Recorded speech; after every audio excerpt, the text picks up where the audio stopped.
All truths are not transferable. What worked in this element doesn't always work in that element. You have to study the environment that you're in before you make a mistake. It was a stupid mistake. How many people have made a stupid mistake? I didn't kill anybody, didn't get anybody destroyed, but sometimes you just do stupid things, stupid mistakes, just stupid, because you are narrow-minded.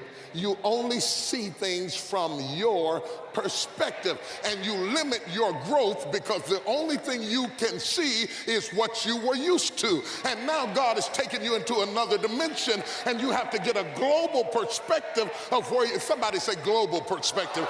You've got to get a global perspective of where you are now. I don't know who I'm talking to this morning, but I feel like I got to coach you because you're getting ready to go into another dimension. You're getting ready to go into another zone. God's going to orbit you into things so fast. Your gift's going to take you there, but your mind's not going to be ready for it. And you're going to need this tape. You might not need it right now, but you're going to need this.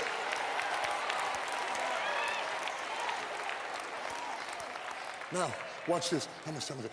A man's gift will make room for him. Room is capacity. It's going to make capacity. It's going to make capacity. God's going to put you in a large place. See, your gift will put you in a large place. It will create a space for you. It will create, if you're good at your gift, it will create space for you. It will create positions for you. It will create opportunities for you. It will create favor for you. David didn't know anything about palaces. He just got there because he was good with a rag and a rock. But look how far he got with a rag and a rock. I tell people, you'll know you're anointed. Truly anointed people can take lesser equipment and do more with it. You won't have nearly as much as the other person had, but you learn how to work what you have. And if you can work what you have, God will open up doors for you and take you to another level. I heard the Lord say to me, he said, when you get to that congregation, tell my people that I got new rooms for them.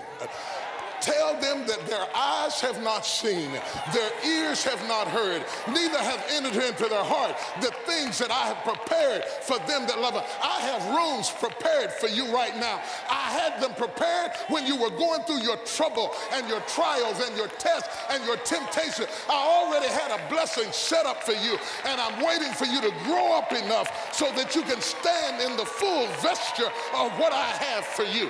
Touch somebody and tell them, get ready. New rooms, new thinking, new ideas, new concepts, new philosophy, new challenges, new levels, new dimensions, new devils, new problems, new burdens, new crisis, new rooms. Touch somebody and say, new rooms.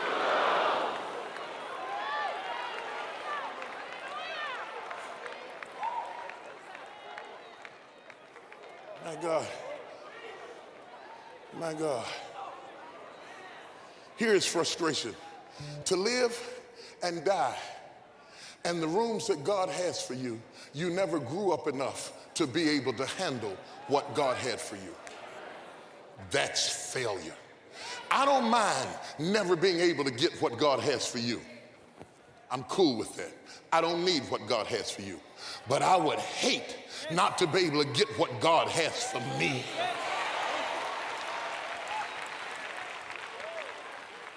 God told Abram, I'll show you this, I'll close. He says, walk thou before me and be thou perfect. Okay.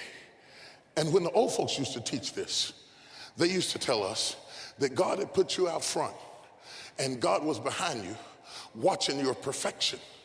And if you were perfect enough, you could get the promises of God. But the old folks understood English, they didn't understand Hebrew. The word perfect in Hebrew doesn't mean holy, it means mature. God said, get in front of me and grow up. And the more you grow up, the more I'm going to unlock promises for you. I've got new levels of glory. And when I see you grow up, I'll give you things that I had for you way back when you were a child.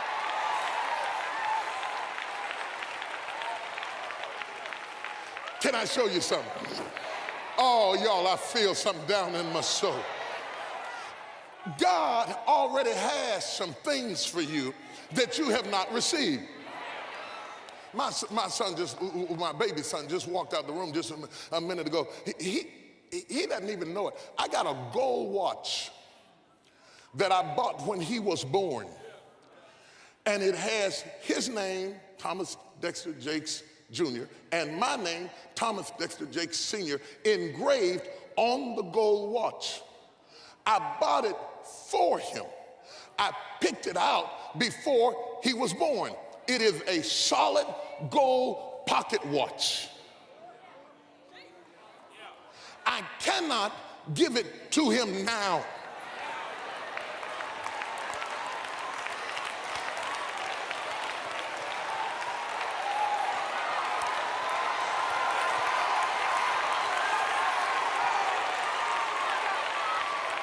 If I give it to him now, he'll tear it up. But I already have it for him. And as soon as he matures enough and stops losing stuff and stops tearing stuff up and finally understands the value of what I have to give him, then I can give him something up here that I had for him way back there. I'm telling you this morning, God has already got some stuff for you. And as soon as you get over your childishness, God.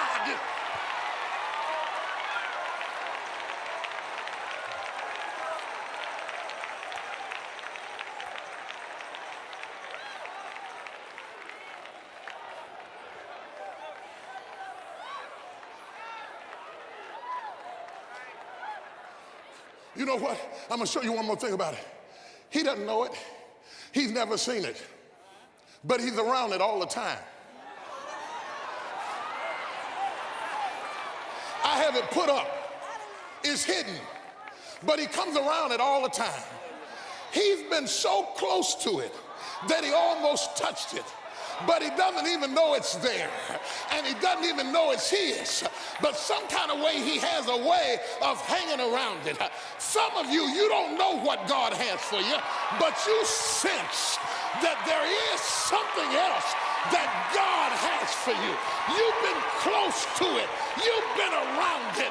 You almost touched it. And as soon as you grow up, your eyes have not seen.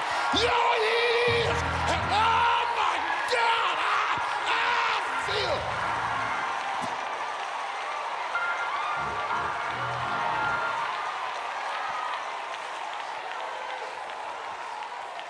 Touch 3 people and tell them I'm close to it, I'm close to it.